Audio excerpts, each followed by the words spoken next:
So today we're gonna look on how to create a database in Microsoft Visual Studio 2019.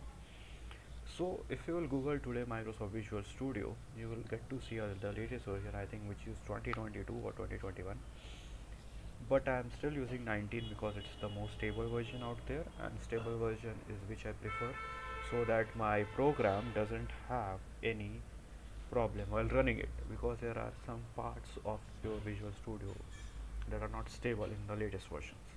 So now we're gonna look how to create a database inside our VS 2019. So first of all, I'm hoping that you have installed it, VS 2019. So now we're gonna open our Visual Studio. So now I'm gonna press my Windows keyword. I'm then gonna type Visual, and when you type by Visual, I will come with Visual Studio 2019. Even if you install Visual Studio Code, you have to open the Visual Studio 2019. Don't be stupid. So as it loads, as if you have not created anything here, or if you have even created anything, you will see the projects here. But today, for this tutorial, we will continue without code. As we'll click on continue without code, you will see a blank open window of Visual Studio 2019. It is empty as it can be, as there is no project loaded, nothing. As you can see on the right here, Solution Explorer, where you can view your projects. And to view our database, we have to look into our next step. That is, we have to open our view tab from top window, right? So when we go back to Visual Studio, I'll look on to our view tab, which is from the left. First, second and third is our view tab, and there are so many explorers present here. But today we are working on SQL Server Object Explorer. So we'll open our SQL Server Object Explorer. It will pop up from our left side, and here you can see the SQL Server, and we have two databases. We will be working on the local DB, as most of the things are created in local DB, and even if you try to create in V13, it will create a problem. And in 100% of their cases, you should be having this local DB unless and until you mess it up while installation. So there are some times when you don't have this local DB. Okay, you can only see your projects V13. So then you can click to add SQL Server present here. Then when you will click into it, it will open a connect window. Connecting, here you can see in browse, I will select local, and then I will click on Microsoft SQL Local DB. We are doing this case because we don't have, considering we don't have our local DB. Then we will click on connect. Then you click on connect, as it already connected, it will not show anything. But if you don't have it, and then you will click on connect, then it will show it. As you can see, when you will expand databases, you have so many things. I have created multiple databases to work on. So I will create the server in which I want to create database. Avoid using this for creating database, the project V13. So now I'm gonna tell the part in the next video probably about project V13 database. So now when you will click on new query, see, to type or to create a new database, we have to click on new query. We'll select the database name, then we'll click on new query. A new window will open up, and this is in master window. In master window, we create our database. Okay, it should be created in our master window only. And you might be thinking, where is this master? Even if you will open system databases, you will find your master, model, temp, and MSDB. These are some different things. We'll look into another video. So here in master, you have to create your database. Now look at next step, how to create your database. So for creating database, we have create database and database name. So before moving forward, there are two things which should be kept in mind. That is casing. There are multiple casing present out there, but two mostly used as Pascal casing and camel casing. Okay, so first is Pascal casing. I'm going to give you a short example to understand. Is, for example, I have to create a student database. So database name is student details, student detail address. Now, and for camel casing, I'll write student, mistakes, spelling mistakes are part of that. address. So here, as you can see, I made a mistake again. Part of life. So as here you can see again in Pascal casing, I have initialized all these three words with uppercase,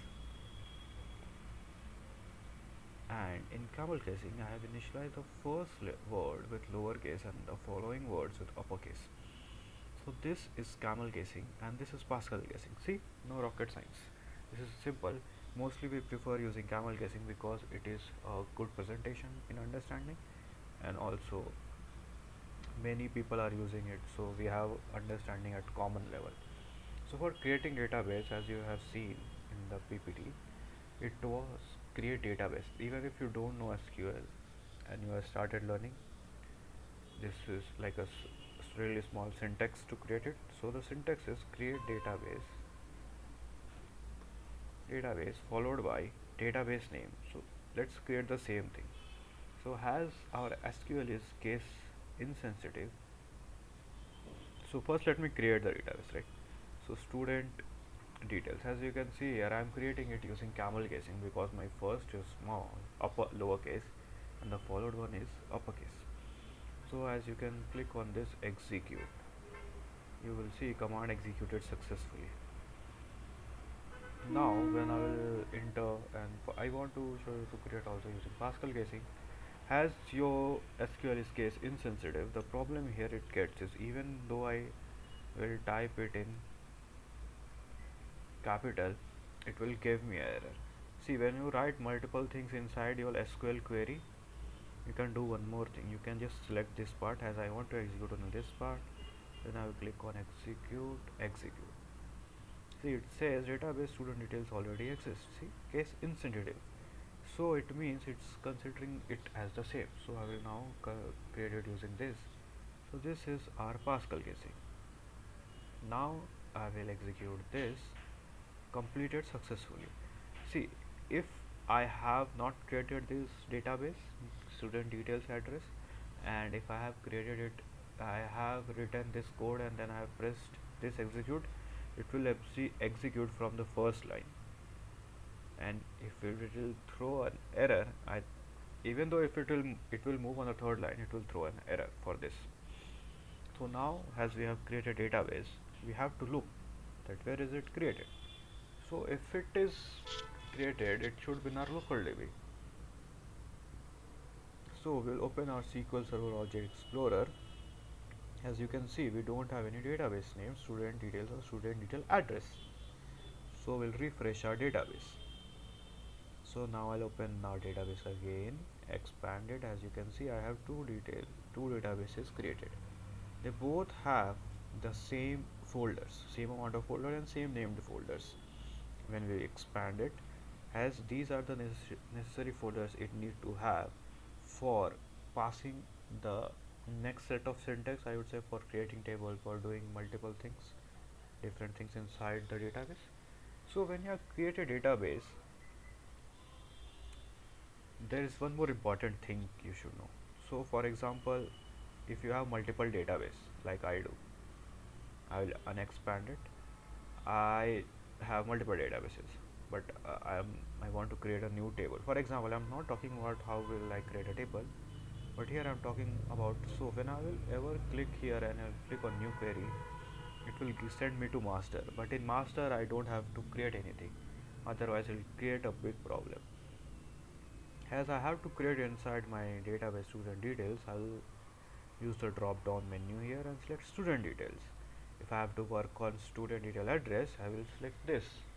Or you can do one more thing, you can select here and then click on new query, and then you will view your new query. See, it's automatically student details, and you can type your code here and then execute it.